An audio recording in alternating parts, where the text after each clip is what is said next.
David Kimbrough is a worker at Taylor Farms in Tracy. He and his co-workers have been trying to form a union for several years. David, you have a question? Yeah, my question is, what will you do to support the right to organize? All right. First, let me just say how great it is to be in the House of Labor.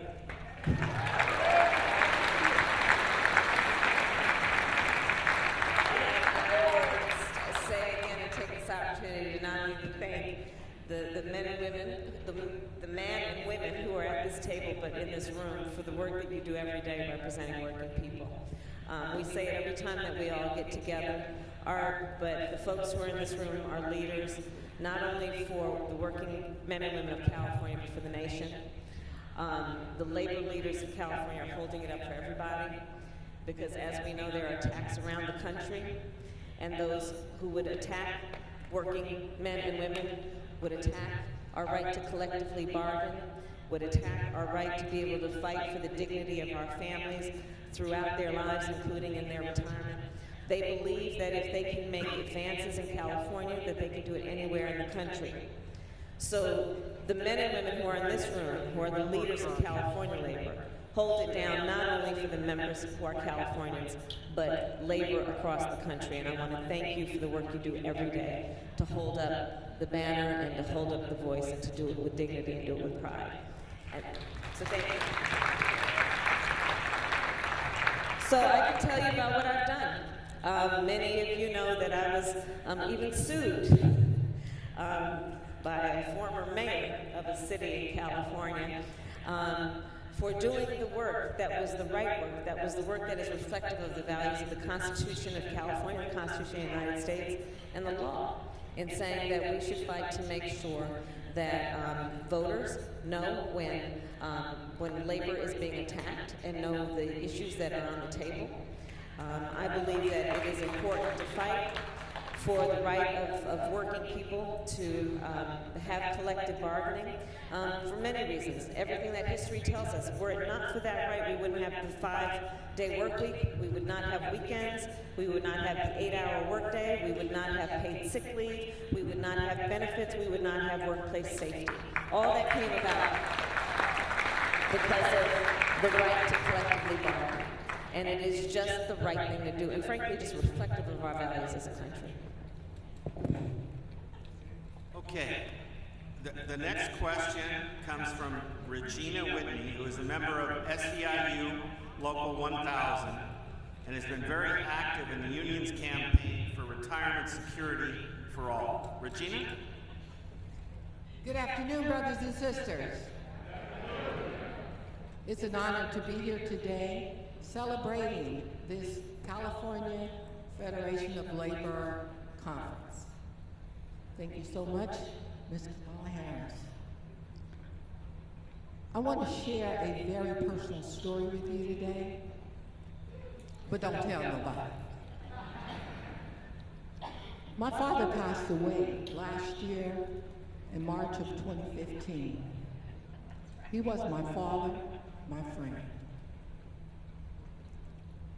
I wanted to give homage and reverence to him today because he was my hero. And how that ties into my story today is my father worked 40 plus years for the city of Richmond. He got up every morning at the crack of dawn to get prepared for work, while I could hear my mother rattling those pots and pans in the kitchen, preparing his breakfast and his lunch, because we took him to work in the morning because at that time we only had one car. From his job with the city of Richmond, he was able to have the benefit of retirement security and also Social Security. So this availed my mom an opportunity to receive that retirement security and that Social Security.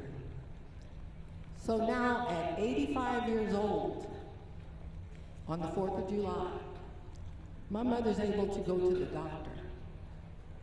She's able to go to the dentist. She's able to live in her home and not with her children and have the quality of life that she so deserves. And that's a blessing.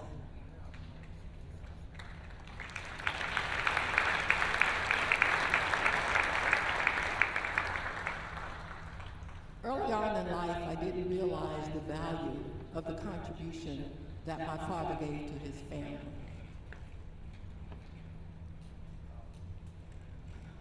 Today, there are 70 million Americans working that do not have retirement security or Social Security.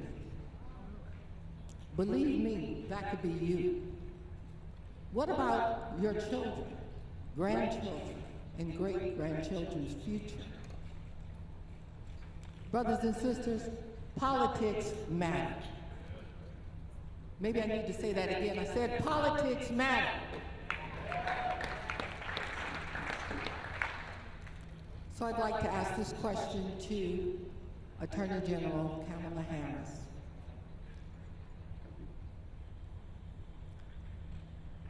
If elected and when elected to the U.S. Senate, what will you do to advocate for retirement security for all and to strengthen Social Security? Thank you. Everything I can. And let's be clear about that. I agree with you, politics matter, and elections matter. And we know that to be true. Even in the race for Attorney General, we all know that had the outcome been different, we probably would not have brought $20 billion back from the 5 big banks in the United States for the homeowners of California. We know elections matter.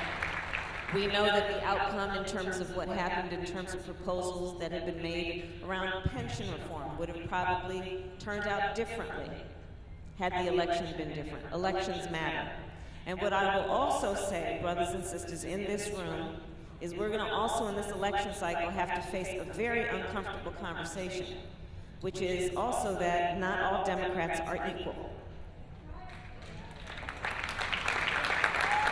And on these issues, not all Democrats are equal. And so, let's talk about Social Security. I believe very strongly that we should not be in the business of balancing the budget of the United States on the backs of our seniors. We have a responsibility to keep that social contract and to ensure that they and all working people who have dedicated, like your father, the vast majority of the years of their life to be productive, to contribute to our country and to contribute to our economy. They've done everything, the vast majority of their lives, that has been directed at supporting their families so that their children can be leaders in the community. We owe them the responsibility of keeping our word, and that means not compromising on this issue of Social Security.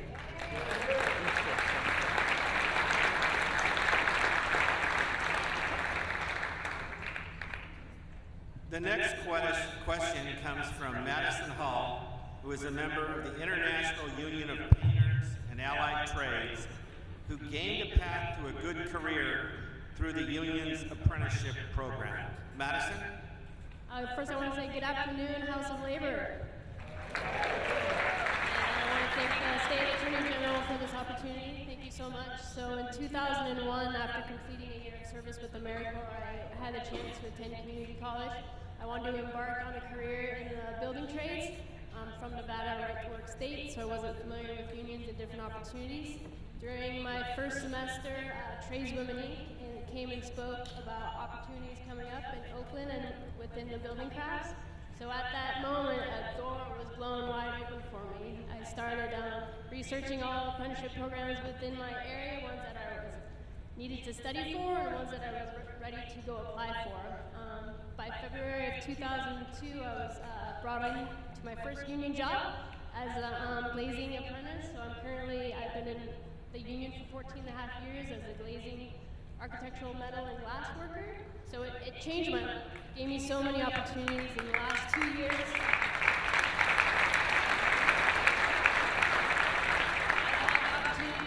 Representative for my local union. I go now to work every day, making hopefully other people's lives better, for their family, for their future. So my question to you is, how would you fund community college so it's affordable for all to access? And what would you do to ensure there is more funding for union apprenticeship programs? Thank you. So congratulations on your success. So let's start with this. There is no question that education is the on-ramp to people having the ability to live the American dream. And right now, the ladder of economic opportunity in this country is broken. It is broken.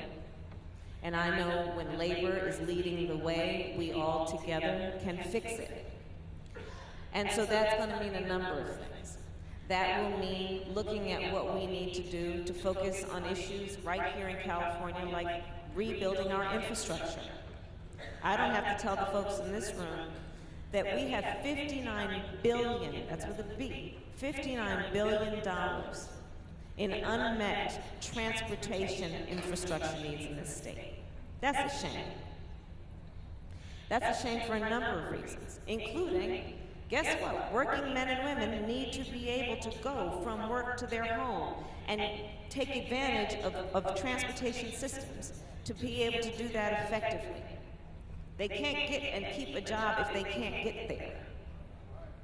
It's also about understanding that when we build up the infrastructure around transportation in our state, you know, I'm living now in LA, being on the 405, well, let's talk about another human rights issue.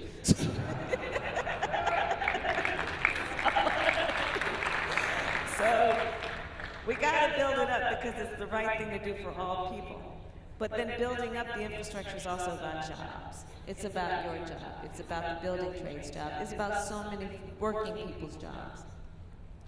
It's also about what we need to do around, there's another connection. So it's about infrastructure, that's what we need to do, and that's about jobs. What we need to do is also deal with the infrastructure we need not only around transportation, but water in our state. And that's about looking at the drought that we've been facing on this issue. I will say, one, we all know in this room, despite the climate deniers in Washington, D.C., climate change is real. We in California have been the canary in the coal mine, and I believe we are the solution. We have been experiencing a drought for years.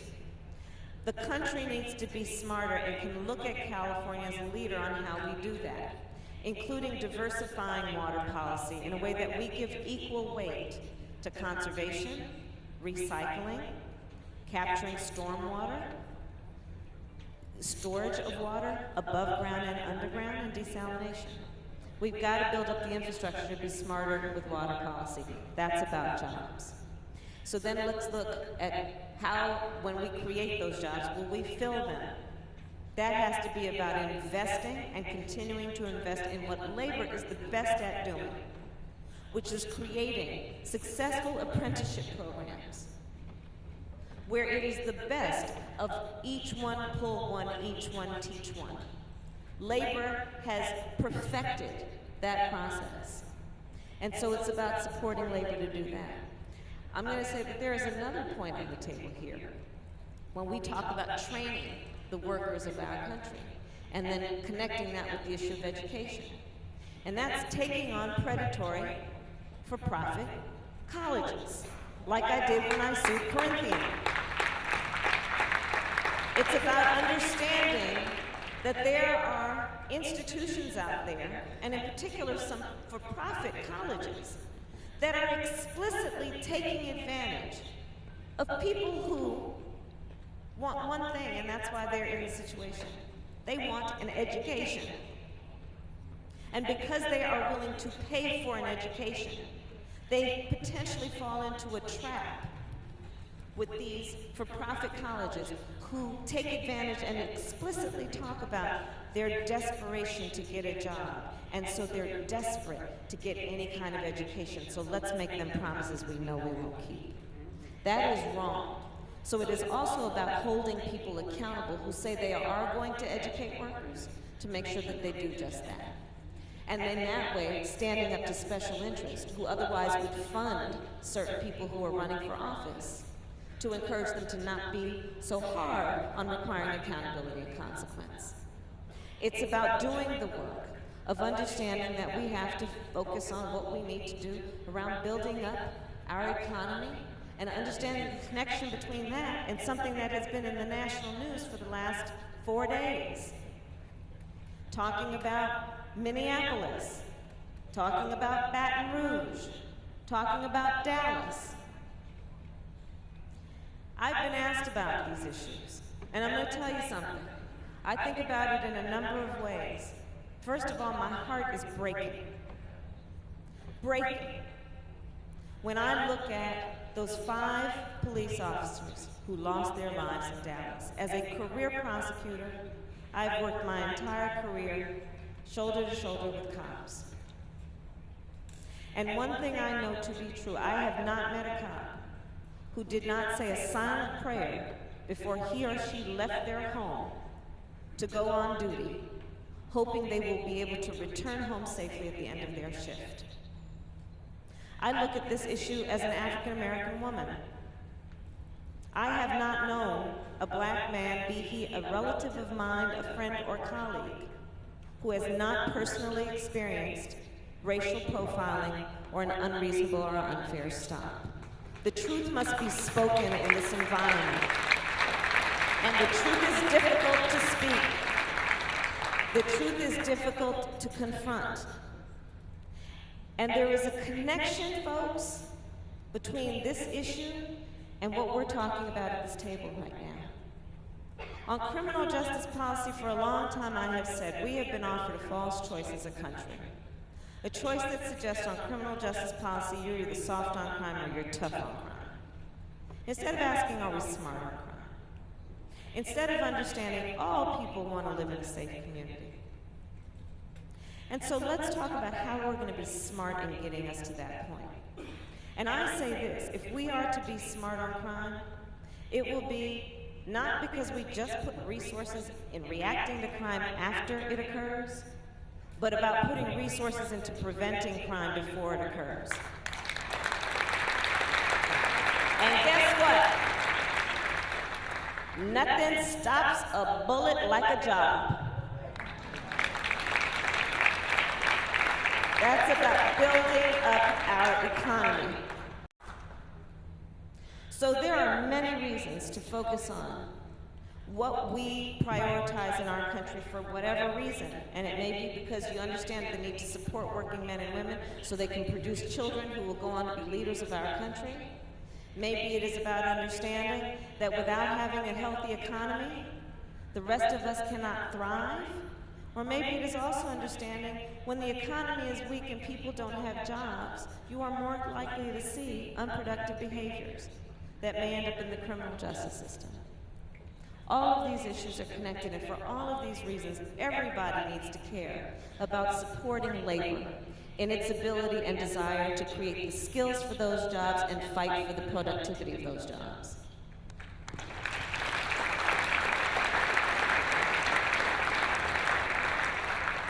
Thank you. Now, before we get to the questions from the convention floor, I want to thank David, Regina, and Madison for their participation and their questions. Thank you. I'll be joining the Attorney General at the table for the second part of this.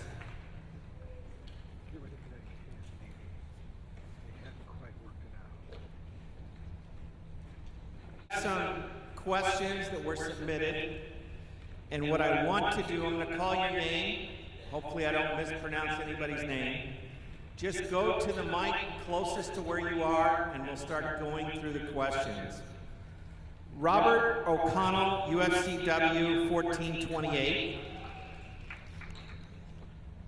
Carol Gould, SEIU UHW. Sal Renteria. Looks like Playuna. Tom Lemon, San Diego Building Trades. Ian Foster, OCEA. Elizabeth Guzman, Unite Here, Local 19. Pierre King, Teamsters 856. Ronald Brown, Unite Here 2850. Susan Solomon, United Educators of San Francisco, Local 61. Tom Brandon, Machinist. Jasmine Samoya, 8-year-old child of 721 member. Mike 1, okay. State your name and local, please.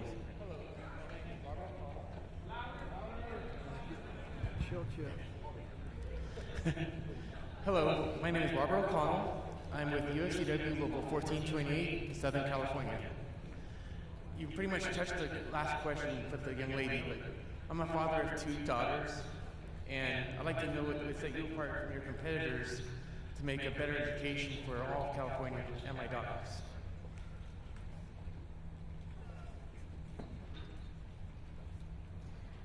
So I'll start with this. My first grade teacher, Mrs. Frances Wilson, God rest her soul, attended my law school graduation. I would not be here were it not for the education I received. And I believe a child going without an adequate education is tantamount to a crime. I also believe that we have to speak truth on a number of these issues, including this. We are a society that says we care about education, but if we're more real about it, not so much the education of other people's children. We need to deal with that. And we need to make the education of other people's children personal to us. You know that old saying, right? It takes a village. These are the children of all of us. And so that means doing more to support public education. It means doing more to support the teachers who are teaching our children and giving them the resources that they need to do that. It means supporting the families who are raising those children.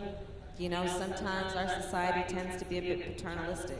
We think, oh, we could just go in there and take those children and raise them ourselves. It must be those parents.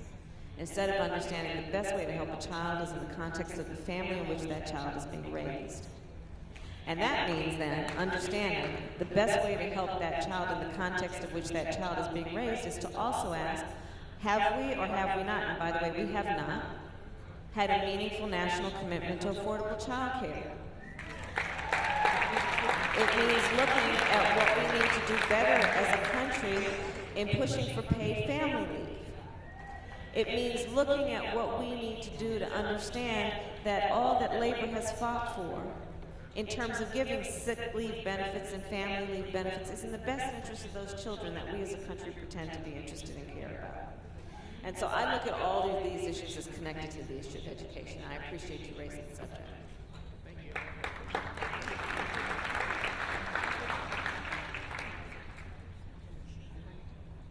Hi, my name is Carol Schulte-Gould. I'm from SEIU UHW, and my question has to do with Medi-Cal. We know that the healthcare system in California is broke, and it's people are literally dying nowadays because of the lack of care, the delay in care. What are you going to do to help to fix Medi-Cal?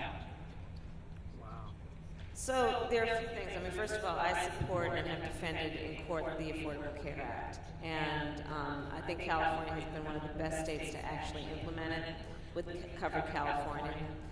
It is a shame that it has become a partisan issue where mostly Republican governors and attorneys general in the United States have challenged it. And then there have been the Democrats, who are those of us who are attorneys general, for the most part, who have been defending it.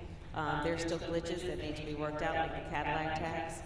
And then we also need to deal with what we can do better and have to do better around federal reimbursement for California in terms of Medicare. And that's all work that has to be done. I'm focused on it. I agree with you. We cannot have a society, if we are a civil society, that has people dying every day because they are poor. That's wrong.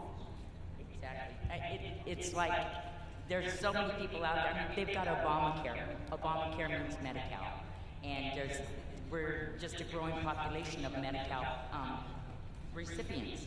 And healthcare should not be a dollar amount. It should be a human. Right, and you're exactly right. And when we talk about healthcare, it has to be a qualitative, not a quantitative analysis, right? I agree. Thank you. All right, if we could go over there to the mic on the other side and have the member please state their name and local. Yeah, my name is Ian Foster.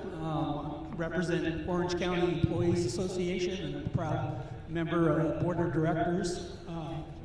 We represent 18,000 public employees, and we've been demonized for being public servants. And I think it's important, when you're representing us in the Senate, to get the message out there how important public service is to this nation. I think we lose sight of the importance of public service and what various capacities public service does for our local community, state, and nation. And the importance of being 24/7 there and ready at a time of emergency. And the people that we're up against don't have that same feeling. They feel that they can just go ahead and outsource a lot of our services. And we're losing our voice because politically, there's people that are buying into this concept. And I want you to raise that message. How important is civil service to you? Thank you. I agree with you. I mean, I'm a lifelong public servant. That's the only work I've ever done. And let's think about the essential functions of government. They are the most noble pursuits in terms of what any individual can do to serve other people. And that is in the area of public education, public health, and public safety. And the men and women of this country who work in those three sectors are people who have taken an oath, a vow, a personal interest and stake in being of service to other people who are in need. And that's some of the most noble work that can be done. And it has to be supported, and we have to allow people to do that work with dignity. I agree with you. Thank you very much for coming. Thank you. Okay, let's go back to mic 1, name and local. Tom Brandon, California Conference of Machinists, Local Lodge 1596. We at the Machinists Union want you to know we welcome competition as long as the playing field is level. We applaud your position that balances all our support for finding ways to increase trade opportunities, but with an insistence that any trade agreement must protect workers and safeguard our environment. It is our understanding you have determined that TPP does not ensure either of those priorities will be safeguarded, and you will not support TPP. As you answer the following two questions, please confirm our understanding on TPP. Number one, will you work with us for fundamental change to our national approach to trade negotiations? Number two, will you work with us on enforceable policy with respect to trading partners who manipulate currency to artificially lower prices to eliminate U.S. competition? Thank you. Yes and yes. And you are correct. I have, from the beginning, opposed TPP for the reasons you stated. It lacked transparency, the real concerns about protecting American workers and the environment and supporting what we need to do better on supporting our environmental laws and protections. So thank you for that. Thank you. Okay, let's go back across to the other mic. State your name and local, please. Yes, my name is Ronald Brown. I'm with Local 19. Yes, good afternoon, Attorney General Harris. I work at NVIDIA, a food service contractor. NVIDIA is hired. We prepare and serve meals to NVIDIA employees. Many tech service workers work for contractors or tip agencies, and many of the new jobs created are contracted out. Without a union, subcontracted workers have no security, no rights, and many are part-time. These wealthy tech companies make their huge profits by contracting out more and more work. Even with a union contract, We don't have job security because the tech companies can change food service providers at any time. We saw that happen when Intel changed food service contractors, and over 70 people lost their union jobs. We've heard that NVIDIA is changing food service contractors later this year and are worried the same thing could happen to us. What would you do as our United States Senator to help us make companies be more responsible and give us more job security no matter what contractor they hire?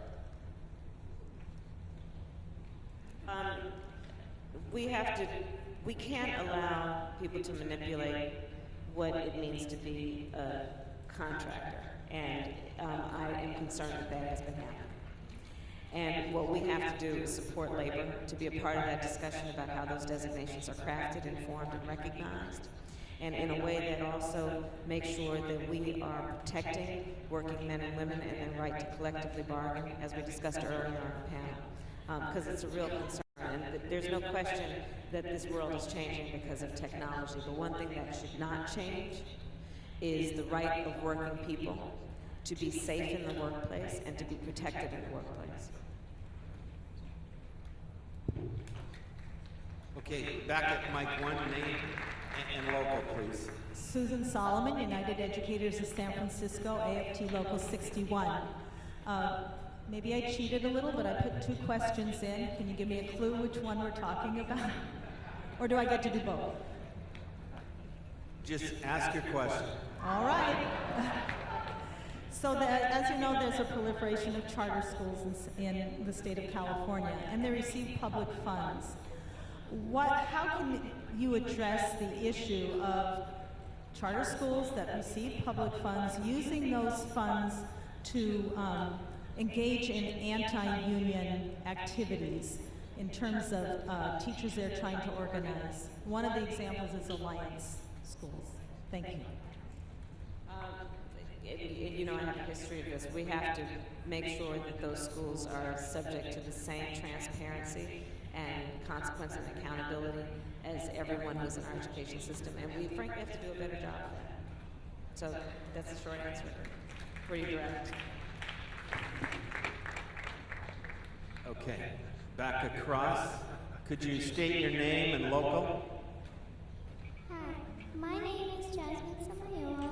I am the daughter of a SEIU member, and my question is, when you were in school, what was your favorite subject?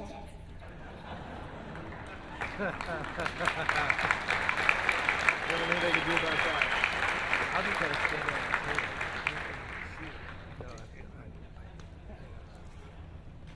Okay, I'm going to cop out. I like them all.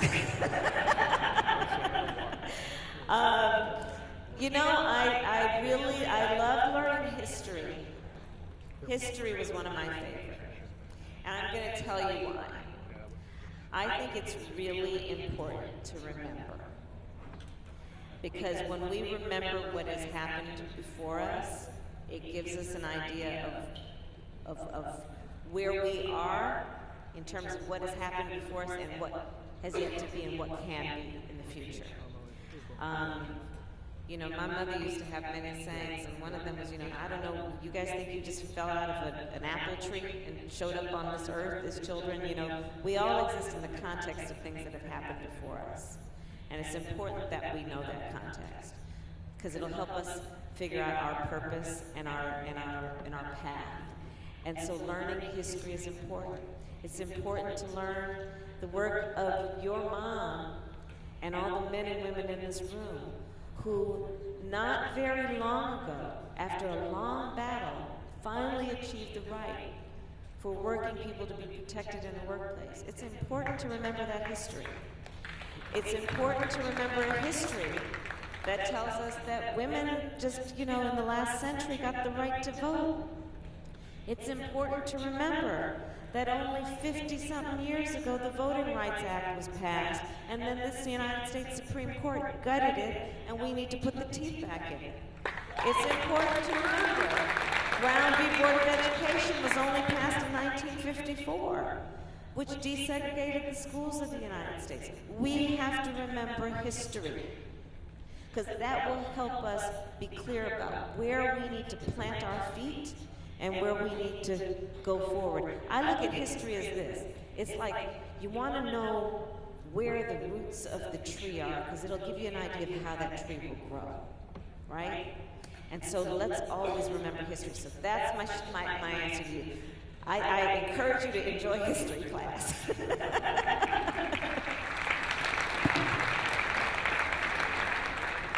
Okay, back to Mike 1, name and union. My name is Saul Renteria. I'm a member of Laona, Labor's Local 300 Los Angeles, and here representing the Southern California District Council of Laborers. And my question is, as California faces a drought and several other states face good water quality, what will you do to ensure California has the financial means to build the vital water infrastructure we so desperately need for our future, as we face the future droughts? Wonderful question, and as we discussed with the panel earlier, we have so much unmet infrastructure need in California, and I believe that it is a role and responsibility of the United States Senator from California to fight for infrastructure dollars, to bring them back to California so we can build it up, and in particular build up our need for the need to support smarter water policy around, again, capturing stormwater. I mean, let's think about that. When there is a storm, when the rains fall, it creates a flood. And when presented with a flood, our natural reaction is to do what? To get rid of that water, because a flood means that there's water where it's not supposed to be. And so, but what we do naturally is we want to just get rid of the water, and we're flushing perfectly good rainwater into the ocean. That's not smart when we're facing a drought. So we need to have a better infrastructure to be able to capture that storm water and then store it. All of that requires infrastructure dollars and bringing those federal dollars back to California. And here's how I look about it. It's not only an issue about public health, because to your point, we as human beings need to drink clean water. And we also know who usually is at the bottom of the poll when the issue of availability of clean water comes into play. Look at Flint, Michigan, right? So this is an issue of what we need to do around public health for all people, regardless of their income or socioeconomic status. It's an issue of jobs, the infrastructure point. And it's also, I think, of water as a national security issue. Because here's why. Right now, wars are being fought over oil. In a short matter of time, they're going to be fought over water. So let's let California play long game on that and be smarter with our water policy and be a leader in this country and as usual, probably even in this globe. And let's start with building up our infrastructure to be able to be smart with water policy. That's jobs. Okay, let's go back across the other side of the hall. Name and local, please. My name is Lori Bess, AFGP Local 2110. Ms. Harris, when you are elected to the state California Senate, will you throw your support behind our federal employees who work for VA, TSA, DOD, Social Security, who have borne the burden of bringing the national debt down by having our wages frozen for years, and also help me as a VA nurse keep the VA open so I can keep the promise to my veterans. Yes. And in particular, I want to thank you for your passion and for your work, because we have done our veterans a great disservice. I don't have to tell you that in California, we have more veterans than there are men and women in active duty around the globe. We have an outsized stake as Californians in this issue, and we have got to do a better job. And we've got to do a better job of not only equipping them when they are in combat with greater resources, like greater boots and like literally just the basic stuff, but then when they come home, we need to keep our promise to people who have potentially, and their families have actually sacrificed their lives in service of our country and our democracy. And that means what they need in terms of their health care. That means what they need in terms of access to jobs and job training. It means what they need in terms of housing. This is a lot of the work that I've taken on, both when we sued the 5 big banks in the United States and when we sued Corinthian colleges, who, by the way, among the students that they were targeting were our veterans. So there's a lot that we have to do, but it starts with helping the men and women who are helping our veterans on a daily basis, and that's you. So thank you for that.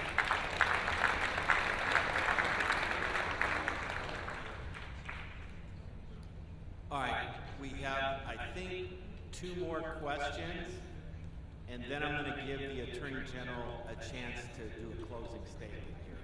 So back to Mike 1, your name and local. My name is Tom Lemon. I'm with the San Diego Building and Construction Trades Council. It's a pleasure to ask this question because I think it's a soft pitch, but we really feel it in the building trades. Do you support funding of mass transportation projects like rail? And then there's a second part. How do you see, as a U.S. Senator, that we get local hire agreements on those projects that create opportunities for apprenticeship? Yes, I feel that it's critical that we invest in our transportation, and as we mentioned earlier, I've been looking very closely at this issue, enough to also know what you know, which is that we have $59 billion in unmet transportation dollar needs in California. So there's a lot of work to be done, and it's going to have to be about being vigilant in the United States Senate. And you know, I'm going to just, as an aside, also say this. You know, I'm a proud daughter of California. Many of you know my parents met when they were active in the civil rights movement. I will say that, you know, for better or for worse, we all know each state gets 2 senators. And we are by far the largest state in terms of population size. We are, some say now, that I think the 6th, certainly the 7th largest economy in the world. We got a lot of needs in California. We are one of the largest states geographically, so our transportation needs are immense. And we need to get our fair share. And it's interesting because, you know, you look at kind of the infrastructure needs for the northeast corridor of our country, you know, and that, all those little states, and all those little states have 2 senators each, and they're packed in that same area of the country, which has a very specific infrastructure need, because the architecture, right, the transportation needs of those states was built up around the same time. So whereas those senators may not get along about much else, they do get along and are strong advocates. It is a large group around the infrastructure needs of that part of the country.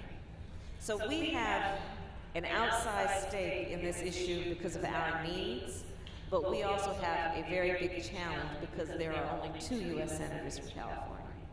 And that's where it's going to also be about working with the men and women of labor to do what we need to do to put pressure on those folks in D.C. to see our needs in California and meet our needs.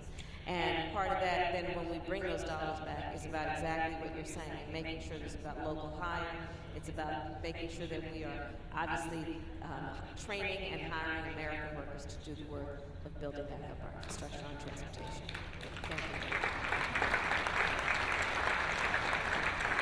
Thank you. Did I miss one over there? Okay, let's go over there and then we'll come back over here and we'll close out I'm the going to make it question. short. Do you support immigrant rights, including the right to work, with all benefits like Social Security and Medicare, even though here undocumented after meeting certain criteria? Your name and local? Elizabeth Guzman, Local 19, San Jose. I do, and you know, that's one of the reasons I'm running for Senate. As many of you know, I was the elected district attorney of San Francisco for 2 terms. I'm now in my 2nd term as Attorney General of California. And I know from having worked at a county level and now as a statewide level, more than ever before, it is time in our country to pass comprehensive immigration reform. And let's talk about, again, California's stake in this outcome. Let's talk about our state. So we have the largest number of immigrants, documented and undocumented, of any state in the United States. It is estimated there are as many as 12 million undocumented immigrants in the United States. And on this subject, what troubles me so, and we are seeing it in full relief in the context of the presidential race and the Republican nominee for President of the United States, this hate speech and this rhetoric that is all about us versus them. We are a country of immigrants. And we need to be true to the ideals of our country and the facts upon which we were founded.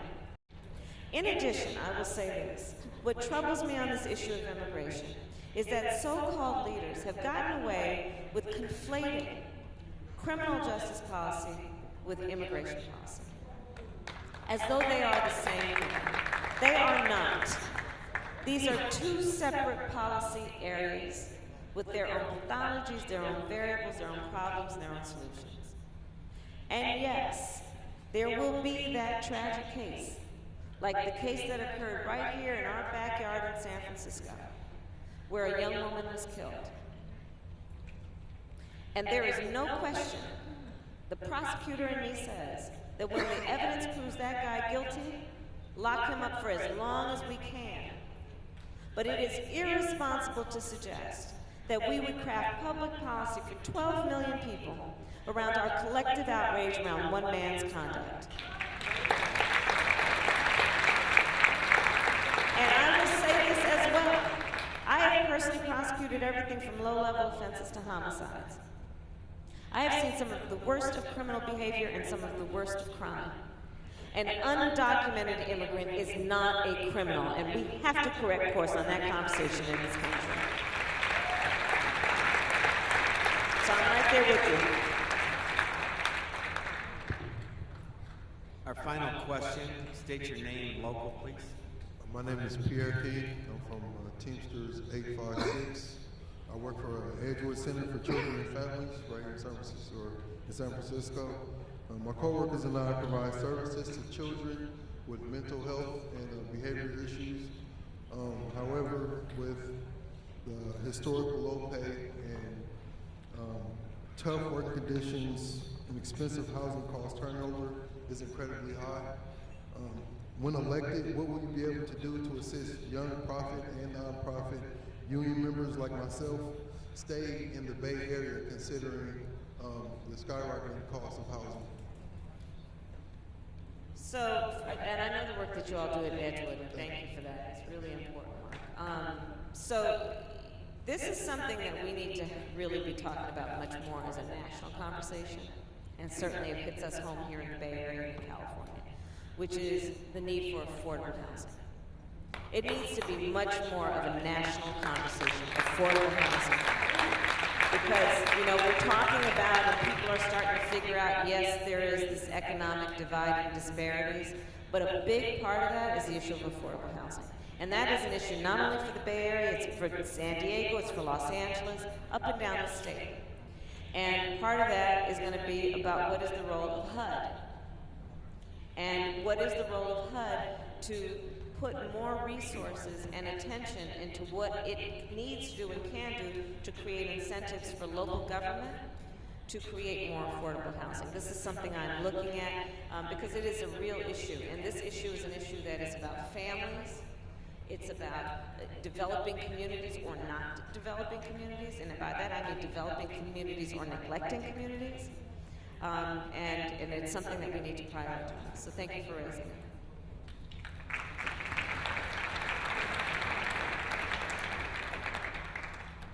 Now I'm going to give the mic back to Kamala. She's going to do closing remarks. I've said everything I have to say. Well, let me just, again, thank everybody here for your leadership.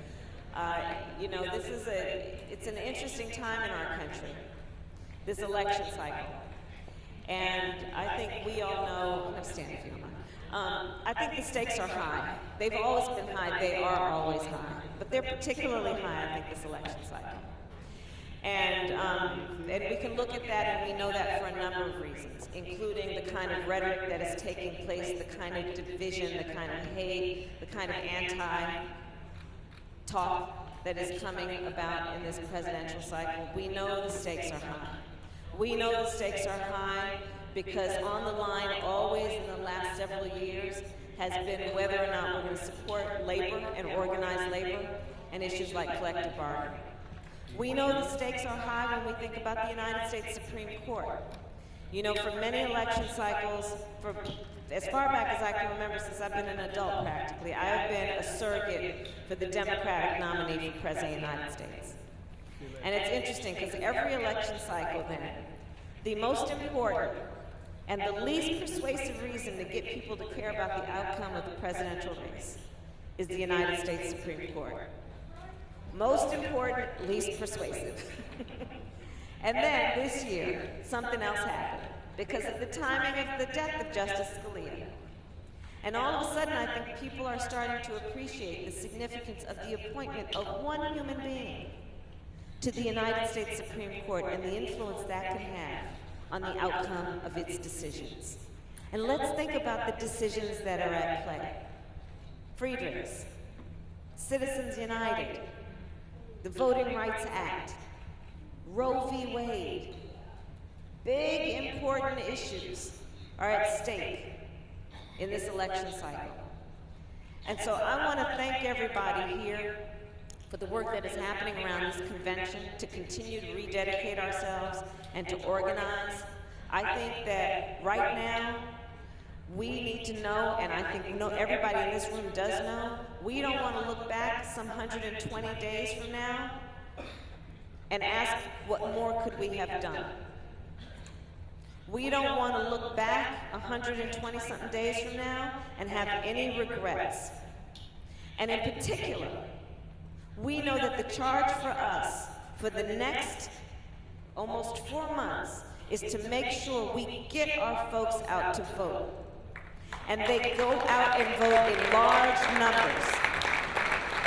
Let's be clear for everyone who is watching that our people, the working men and women of the state, are paying attention, and when they don't like what they hear, they come out and they make that statement clear. When they know what is at stake, they are prepared to go to vote. They know their voice is their vote. We have a great charge, all of us, to get folks out to vote in November. And yes, the stakes are high. I'll close with something y'all have probably heard me say a number of times, which is something I reflect on often. And it's a saying from Coretta Scott King. I'm going to paraphrase. But she famously said, the fight for civil rights, which is the fight for equality, which is the fight for justice, for fairness, must be fought and won with each generation. We are that generation she speaks of. And I think she also has another point when she says that, which is it is the very nature of our fight that whatever gains we make will not be permanent. It's the nature of it. So we have to be vigilant in being up for the fight each and every time it comes up. And since we know it's the nature of it, let us not be dispirited. Let us not throw up our hands when it is time to roll up our sleeves. So I say to organized labor, to the House of Labor in California, I thank you for the support you have always given. I hope to have your support in November, and let's fight on to November 8th. Thank you.